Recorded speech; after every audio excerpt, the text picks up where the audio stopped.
ভারত কেন দুনিয়ার কোন দেশের সামনে বাংলাদেশ আর মাথা নত করবে না?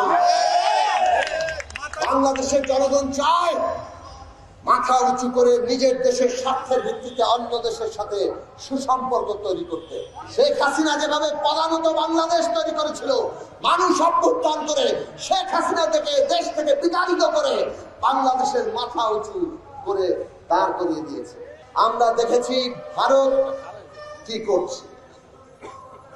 তারা বাংলাদেশকে নানাভাবে শেখ হাসিনার পক্ষ নিয়ে সারা দুনিয়ার সামনে হেয় করার চেষ্টা করছে। হ্যাঁ, আমাদের এখানে হিন্দু সম্প্রদায়ের উপর হামলা হয়েছে, আমরা তার প্রত্যেকটি বিচার চেয়েছি, তদন্ত চেয়েছি।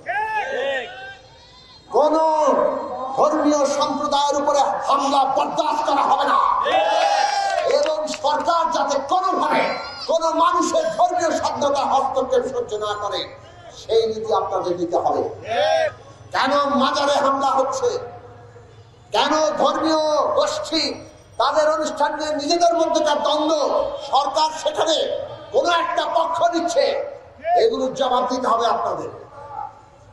আমরা পরিষ্কার করে বলতে চাই, অভ্যুত্থানের উপর দাঁড়ানো সরকার সকলের প্রতি ন্যায় বিচার করবে, সেই জায়গায় দিতে হবে। কোন মাজারে হামলা, হিন্দু সম্প্রদায়ের উপর হামলা, কিংবা কোন ধর্মীয় সম্প্রদায়ের তাদের নিজেদের মতো ধর্ম পালনের কর্মসূচি করতে না দেওয়া, এই কোনো কিছু গ্রহণযোগ্য হবে না। সেই অনুযায়ী আপনাদের ব্যবস্থা নিতে হবে।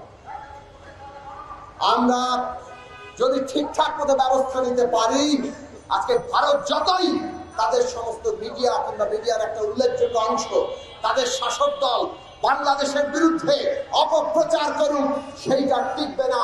বাংলাদেশের মানুষ সত্যের উপর দাঁড়িয়ে আছে, এই দেশ সম্প্রীতি আর ঐক্যের উপর দাঁড়িয়ে আছে, এই দেশের মানুষকে ছোট করা যাবে না।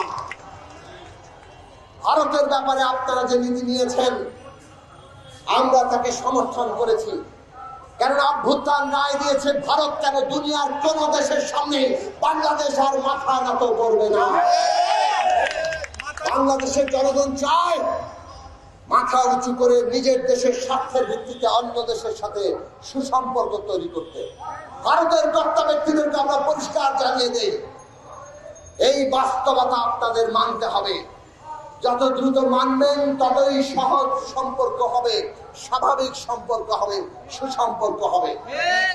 বাংলাদেশের মানুষকে আগের মতো আর ওই পদানত বাংলাদেশে পাওয়া যাবে না। শেখ হাসিনা যেভাবে পদানত বাংলাদেশ তৈরি করেছিল, মানুষ অভ্যুত্থান করে শেখ হাসিনা থেকে দেশ থেকে বিতাড়িত করে বাংলাদেশের মাথা উঁচু করে দাঁড় করিয়ে দিয়েছে। এই মাথা উঁচু বাংলাদেশ, তার নাগরিকরা মর্যাদা পাবে। কাজে সীমান্তে এতদিন যেভাবে গুলি করে ফেলানি সহ আমাদের দেশের নাগরিকদের আপনারা হত্যা করেছেন, যেভাবে ফেলানির লাশ ঝুলেছিল, মনে হচ্ছে বাংলাদেশ ঝুলে আছে, ওই অবস্থার মেনে নেওয়া হবে না। এখনো সীমান্তে হত্যাকাণ্ড হচ্ছে। অক্টোবর মাসের শুরুতেই পররাষ্ট্র মন্ত্রণালয় ভারতীয় হাই কমিশনে চিঠি দিয়েছে যে অবিলম্বে সীমান্ত হত্যা বন্ধ করেন। এখন পর্যন্ত সেই সীমান্ত হত্যা বন্ধ হয়নি। কয়েকদিন আগেও সীমান্তে বাংলাদেশের নাগরিককে হত্যা করা হয়েছে। আমরা সরকারকে বলি, ভারতের কাছে জবাবদিহি চান, কেন তারা এখনো এই সীমান্ত হত্যা বন্ধ করছে না? ভারতের সীমান্ত বাহিনী তাদের নিজেদের দেশের আইন ভঙ্গ করে তারা মানুষ হত্যা করছে। তারা নানান অভিযোগ করে যে চোরাচালানি হয়, অপরাধ নাকি করছে। তো ভারতে যাদের অপরাধ করে তাদেরকে কি দেখা মাত্র গুলি করা হয়? এটা কোন দেশের আইনে আছে? কাজেই কেউ যদি অপরাধ করে, সেই অপরাধের বিচার যে কোনো দেশেই আছে। অপরাধের বিচার না করে অপরাধীকে গুলি করে হত্যা, আসলে এগুলি তার মানে হচ্ছে তারা হত্যা করতে চায়। এই চোরাচালান কিংবা অপরাধ একটা অজুহাত মাত্র। কাজেই বাংলাদেশের মানুষ কোনোভাবে এই সীমান্ত হত্যা মেনে নেবে না। সরকারকে সেই অবস্থান দৃঢ়তার সাথে নিতে হবে এবং এটা বাস্তবায়ন করতে হবে।